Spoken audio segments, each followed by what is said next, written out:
فرمایا کئی قسم کے شرک ہیں جو تمہیں خدا تعالیٰ سے دور لے جانے کا باعث بنتے ہیں.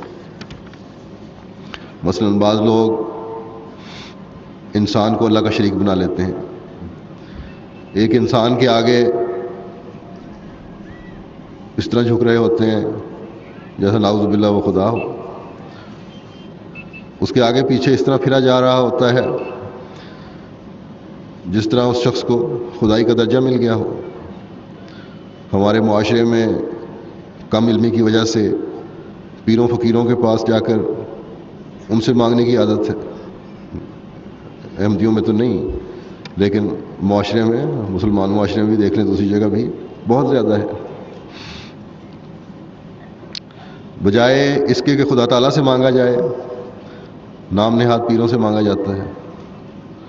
بعض دفعہ بظاہر بڑے عقل مند لوگ جو ہیں، علم والے لوگ جو ہیں، وہ اس شرک میں مبتلا ہو جاتے ہیں. پھر بعض عورتیں ہیں جو گھروں میں جاتی ہیں اور اپنی باتوں سے، اپنی نیکی کے نام نہاد قصوں سے اپنے فریب میں گھر والوں کو پھنسا لیتی ہیں، خاص طور پر عورتوں کو. ہماری عورتیں عموماً اپنے بچوں کے معاملوں میں بڑی وہمی ہوتی ہیں.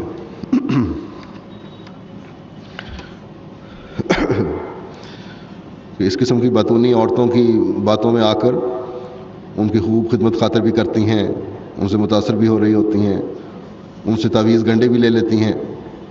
یہ سب لغویات ہیں بلکہ شرک ہے. یہ تعویذ گنڈے کرنے والی عورتیں جو ہیں، اگر آپ ان کا